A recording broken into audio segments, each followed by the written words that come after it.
नमस्कार दोस्तों, स्वागत है आप सभी का ऑनलाइन अड्डा फर्स्ट स्टडी यूट्यूब चैनल पे। इस वीडियो में हम बात करेंगे यूपी टीजीटी पीजीटी 2021 के बारे में। जैसा कि आप सभी जानते हैं कि लगातार इस भर्ती को लेकर छात्रों के मन में कई सवाल हैं और बहुत सारी जानकारियां आप सभी को इस चैनल के माध्यम से दे दी जाती हैं। तो मैंने आप सभी के लिए एक वीडियो बनाया था जिसमें आपको जानकारी दी थी कि एक्सेप्ट और रिजेक्टेड के बारे में, लेकिन फिर भी बहुत सारे यहाँ पर सवाल देखने के लिए मिले थे कि किस किस का एक्सेप्ट होगा, किसका रिजेक्ट होगा, क्योंकि अलग अलग जानकारियाँ आप सभी को देखने के लिए मिली थी। लेकिन अगर आप सभी जानना चाहते हैं कि आपका जो स्टेटस दिखा रहा है उसका मतलब क्या है, क्या आपका एडमिट कार्ड जारी होगा या नहीं होगा, क्योंकि अगर आपका फॉर्म रिजेक्ट कर दिया जाता है तो आपका जो एडमिट कार्ड है वो जारी नहीं होगा। तो किस किस केस के अंदर आपको एडमिट कार्ड देखने के लिए मिलेंगे और किस केस के अंदर आपके एडमिट कार्ड जारी नहीं होंगे, ये जानकारी आप सभी को इस वीडियो के माध्यम से मिलने वाली है। तो वीडियो को लाइक कर दें, साथ में शेयर कर दें और चैनल को सब्सक्राइब करना बिल्कुल ना भूलें, जिससे कि इसी प्रकार की ऑथेंटिक जानकारियाँ आप सभी को मिलती रहें। तो लाइक का बटन अवश्य दबा देना, जिससे कि आप सभी को लगातार जानकारियाँ मिलती रहेंगी। तो चलिए मैं आप सभी को बताता हूँ। टीजीटी और पीजीटी परीक्षा के अंदर लगभग 15 लाख छात्रों ने आवेदन किया है, जिनकी परीक्षा आपको 7 और 8 को देखने के लिए मिलेगी और 17-18 को होगी। लेकिन जिनके एडमिट कार्ड उन्हीं के देखने के लिए मिलते हैं जिनका यहाँ पर फॉर्म एक्सेप्ट होगा। किसी भी कारण की वजह से अगर आपके जो स्टेटस हैं वो अलग अलग दिखाए जा रहे हैं, लगभग ज़्यादातर अभ्यर्थी से जानकारी लेने का प्रयास किया गया, बहुत सारे अभ्यर्थी से पता किया है, तो ऐसे में अलग अलग स्टेटस देखने के लिए मिल रहे हैं। अगर आपका भी कोई ऐसा स्टेटस दिखा रहा है तो सारी जानकारी मैं आप सभी को अलग अलग स्टेटस के माध्यम से दे दूंगा। लेकिन दो बातें आप सभी को याद रखनी है। पहला तो ये है कि अगर अभी भी आप सभी का यहाँ पे कोई इनकम्प्लीट रह गया था फॉर्म, जैसे कि पूरा का पूरा फॉर्म हमने भर दिया था, हो सकता है कि आपने फोटो अपलोड ना किए हो सकता है कि आपने फीस ही जमा ना की हो, तो इस केस के अंदर कोई सॉल्यूशन होने की संभावना अब नहीं है। बहुत सारे छात्रों ने मुझसे पूछा भी है, तो मैं अलग अलग स्टेटस के माध्यम से आप सभी को बताऊंगा। इसमें से आपका कौन सा स्टेटस शो कर रहा है कमेंट करके बताएं। मैं आपको यह भी बता दूंगा कि किस स्टेटस के आधार पर आप मान सकते हैं कि आपका फॉर्म एक्सेप्ट हुआ है या रिजेक्ट हो गया है। तो वीडियो को पूरा देखें, साथ में लाइक अवश्य कर दिया करें। देखने वालों की संख्या लगातार आप सभी के बीच होती है। तो सबसे पहला कमेंट हमें देखने के लिए मिला, बहुत सारे छात्रों की तरफ से यहाँ पूछा गया। तो पहला आप लोग देख पाए कि रिजेक्ट हो गया है। अब रिजेक्ट के केस के अंदर बहुत सारे छात्रों ने पूछा सर सॉल्यूशन बता दीजिए। सॉल्यूशन तो इसका कोई भी नहीं है। अब ये किस कारण से रिजेक्ट हुआ है तो इसके बारे में उन्होंने नहीं बताया है। अगर आपका भी किसी कारण की वजह से फॉर्म यहाँ पे रिजेक्ट कर दिया जाता है 2016 के अलावा, ठीक है, जीव विज्ञान को छोड़कर 2021 की हम यहाँ बात कर रहे हैं, तो अगर आपका रिजेक्ट कर दिया गया है तो उसका कोई सॉल्यूशन फिलहाल चयन बोर्ड की तरफ से नहीं किया जाएगा, क्योंकि दूसरी तरफ परीक्षा की तैयारियां की जा रही हैं। तो रिजेक्ट के केस के अंदर आप सभी का एडमिट कार्ड देखने के लिए नहीं मिल पाएगा। अगर ऐसा आप सभी का भी शो कर रहा है तो कमेंट करके अवश्य बताएं। उम्मीद है कि आपका नहीं कर रहा होगा। लेकिन इसी के साथ अगर हम बात करें अपने अगले स्टेटस के बारे में, तो यहाँ पे बड़ा ही विचित्र आप सभी को देखने के लिए मिलेगा, या फिर हम कह सकते हैं कि अंकित यादव का दुर्भाग्य भी आपको देखने के लिए मिलेगा। पहले नंबर पे आपको देखने के लिए मिला, उनकी तरफ से बताया गया सर मैंने जब अपना एप्लीकेशन स्टेटस चेक किया है तो वहाँ पे बताया जा रहा है प्लीज़ अपनी जो फीस है वो सबमिट कर दीजिए, उसके बाद में जो आगे की डिटेल है वो आप सभी को यहाँ पे कंप्लीट करनी है और उसके बाद में आपको यहाँ डिपॉजिट करना है। सिंपल शब्दों में समझने का प्रयास करें तो यहाँ पे जो फीस है वो यहाँ पे कंप्लीट नहीं हो पाई थी, इसके बाद की जो डिटेल भरनी थी वो भी नहीं हो पाई है, ऐसा कहना है स्टेटस के अंदर।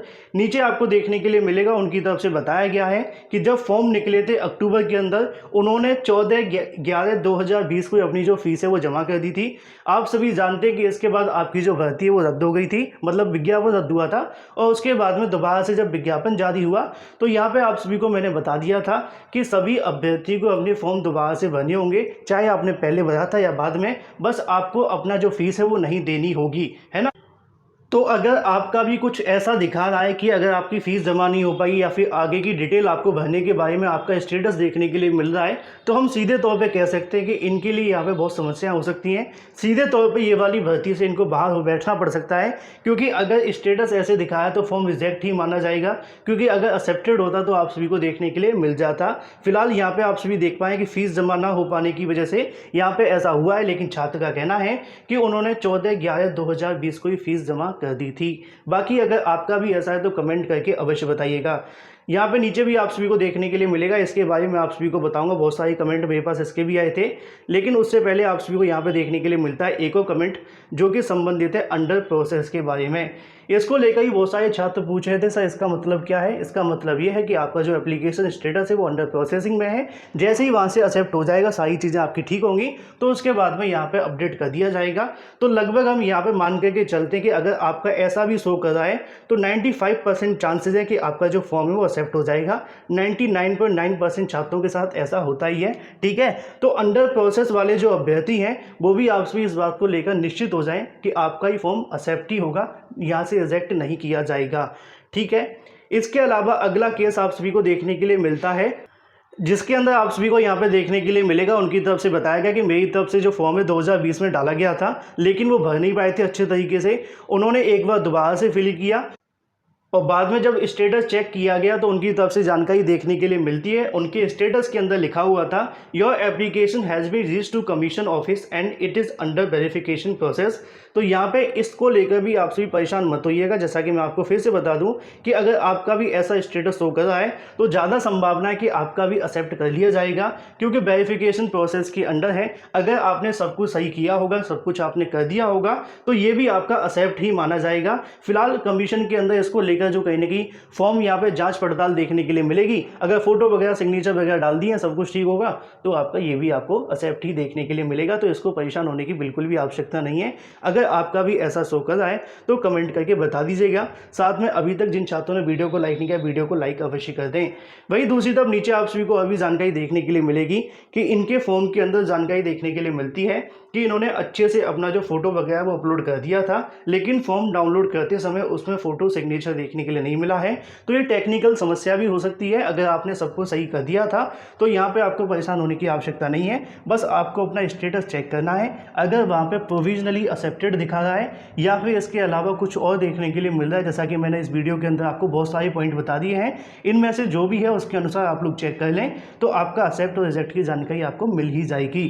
तो फोटो वगैरह अगर नहीं आया तो हो सकता है कि टेक्निकल समस्या की वजह से कई बार ऐसा हो जाता है। आप तो जानते हो कि चेन बोर्ड की साइड भी पूरी नहीं खुलती है ना, तो इसको लेकर परेशान होने की आवश्यकता नहीं है। इसके अलावा आप सभी को एक बार फिर से देखने के लिए मिलेगा, नीचे आप सभी के बीच आ जाता है, यहाँ पे लिखा हुआ है कि कमीशन के अंदर यहाँ सबमिट तो कर दिया गया है लेकिन अभी पेंडिंग में है। तो पेंडिंग का केस भी आप सभी के सामने देखने के लिए मिलता है कि अगर आपने अपना फॉर्म यहाँ सबमिट कर दिया है तो वेरिफिकेशन प्रोसेस के अंदर हो सकता है कि आपका जो फॉर्म है वो अभी सत्यापित ना हुआ हो। इसी वजह से जब तक आपका वेरीफाई नहीं हो जाता तब तक आपका स्टेटस पेंडिंग में रहेगा। अगर फिर से कहना चाहूँगा कि आपने सब कुछ सही भरा होगा, फोटो वगैरह सब सही होगी, तो उम्मीद है कि आपका 99% यहाँ से एक्सेप्ट हो जाएगा, ठीक है। अगर आपका भी ऐसा शो कर रहा है तो आप लोग इस बात को ध्यान रखें। साथ में और भी अभ्यर्थी तक वीडियो को शेयर अवश्य कर दें, क्योंकि इसको लेकर बहुत सारे छात्रों ने कमेंट किए थे, तो मैंने सोचा कि आप सभी के सभी सवालों के जवाब दे दिए जाएं। अब अगला देखने के लिए मिलता है, उनकी तरफ से पूछा गया सर मेरे स्टेटस के अंदर यहाँ पे देखने के लिए मिलता है नोट डाटा, ठीक है, तो डाटा नोट फाउंड या फिर इनवैलिड। अगर आपके स्टेटस के अंदर कुछ ऐसी जानकारियाँ मिलती हैं, डाटा नॉट फाउंड, इनवैलिड या फिर इसके अलावा कुछ भी आपको ऐसा मिल रहा है जिसके अंदर आपको ये बताया जा रहा है कि आपकी इन्फॉर्मेशन नहीं है, तो इस चीज़ को लेकर आप लोग ध्यान रखें कि या तो आपने अपना रजिस्ट्रेशन नंबर गलत डाला है, या आपने अपनी डेट ऑफ बर्थ गलत डाली है, या जो कैप्चा कोड डाला होगा वो गलत होगा, है ना। इस केस के अंदर आपकी फॉर्म एक्सेप्ट हुआ है कि रिजेक्ट हुआ है इसके बारे में नहीं कहा जा सकता, क्योंकि दो चीज़ के अंदर डाटा नॉट फाउंड बताता है और इनवैलिड बताता है जब आप अपनी डिटेल गलत डाल देते हैं। तो अगर आपके साथ भी ऐसा हो रहा है तो ध्यान रहे कि आपने अपनी डिटेल गलत डाली होगी, तभी ऐसा देखने के लिए मिल रहा है। तो इस केस को लेकर अपनी डिटेल सही तरीके से डालें और उसके बाद जो स्टेटस आपको दिखाएगा उसके अनुसार इस वीडियो पर सारी जानकारी आप सभी को दे दी गई है। अब नीचे आप सभी को एक बार फिर से देखने के लिए मिलेगा, इनका कहना है कि सर साइड पर सारी डिटेल फिल करने के बाद भी ओपन नहीं हो रहा, नो फाउंड आप सभी को देखने के लिए मिल रहा है। तो नो फाउंड का जो केस है वो भी आप सभी का यही है कि आपने रजिस्ट्रेशन नंबर या फिर हो सकता है कि आपने डेट ऑफ बर्थ गलत डाली हो। कई बार ऐसा भी हो जाता है कि आपकी जो डेट ऑफ बर्थ है वो 90 होती है ना, जैसे कि 1/1/90। अब आप सभी ने गलती से 89 वहाँ पर डाल दी। अब आप तो सही डाल रहे लेकिन हो सकता है कि अपने फॉर्म के अंदर गलत कर दी हो, तो कई बार ऐसा भी देखने के लिए मिलता है। आपने जो एप्लीकेशन अपना प्रिंट किया होगा उसके अंदर मिला करके अवश्य देख लें, कई बार आगे पीछे होने की वजह से दिक्कत हो जाती है।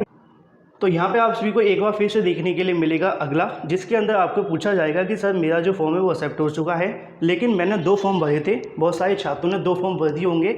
अब जिनके 2 फॉर्म भरे गए थे ना, तो उसका सॉल्यूशन ये है कि आपका अंतिम वाला जो होगा वही एक्सेप्ट किया जाएगा बाद में, ठीक है। बाद में जब आप सभी का सारा कंप्लीट करवा लिया जाएगा, एडमिट कार्ड जारी होंगे ना, उससे पहले सिर्फ और सिर्फ उसी को एक्सेप्टेड माना जाएगा जो आपने अंतिम रूप से भरा होगा। तो इस चीज़ को लेकर आपको परेशान होने की आवश्यकता नहीं है। 2 फॉर्म भरने के रूप में नीचे आप सभी को एक और जानकारी देखने के लिए मिलती है, जिसमें प्रोफेशनल क्वालिफिकेशन के अंदर इन्होंने LT कर दिया है। तो इस केस के अंदर बाद में आप सभी का जब यहाँ पे काउंसलिंग करवाई जाएगी तो वहाँ पे आप सभी की सारी चीज़ें ठीक हो जाएंगी, इसको लेकर परेशान होने की आवश्यकता नहीं है। अगला देखने के लिए मिल रहा है कि अगला आप सभी के बीच आता है अभी अंडर प्रोसेसिंग है। तो अंडर प्रोसेसिंग के केस के अंदर मैंने बता दिया है कि 99% आप सभी के चांस है कि आपका एक्सेप्ट ही हो जाएगा अगर आपका सब कुछ ठीक होता है तो, ठीक है। अब आते हैं सबसे बड़े मुद्दे को लेकर, जो कि लगभग सभी का आप सभी को देखने के लिए मिलेगा।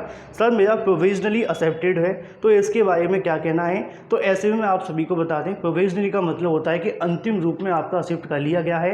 इसको लेकर जब आपकी काउंसलिंग होगी तो वहाँ पे आप सभी के दस्तावेजों के साथ में मिलान होगा। तो इसी वजह से उनका कहना है कि फ़िलहाल तो हमने इसको एक्सेप्ट कर लिया है, बाद में जब आपको नौकरी का समय आएगा काउंसलिंग के समय पर, तो सारी चीज़ें मिलाने के बाद में आप सभी को यहाँ पर एक्सेप्ट हो जाएगा। लेकिन जो आप परीक्षा देने के लिए, एडमिट कार्ड के लिए सब कुछ आप सभी का प्रोविजनली एक्सेप्टेड ही दिखाता है। बहुत सारे छात्र परेशान थे, तो इसको लेकर परेशान होने की आवश्यकता नहीं है। लगभग मुझे उम्मीद है कि ज़्यादातर अभ्यर्थियों का यही स्टेटस आपको देखने के लिए मिल रहा होगा। इसके अलावा सारी चीज़ों को लेकर मैंने बता दिया है कि अगर अंडर कमीशन ऑफिस आप सभी को देखने के लिए मिलता है तो उसका मतलब ये है कि अभी वेरिफिकेशन प्रोसेस के अंदर है। इसके अलावा अगर आपका प्रोविजनली एक्सेप्टेड बताता है तो उसका मतलब भी यही है कि आपका एक्सेप्ट हो चुका है। मुझे उम्मीद है कि आप सभी के सभी सवालों के जवाब मिल चुके होंगे, जैसा कि मैंने आप सभी को बता दिया है। इसके अलावा अगर आपका कुछ नया बता रहा है तो मुझे कमेंट करके अवश्य पूछ लें, मैं आपको रिप्लाई कर दूंगा। साथ में वीडियो को लाइक कर दें, शेयर कर दें और चैनल को सब्सक्राइब करना बिल्कुल ना भूलें, जिससे कि इसी प्रकार की ऑथेंटिक जानकारियाँ आप सभी को मिलती रहें।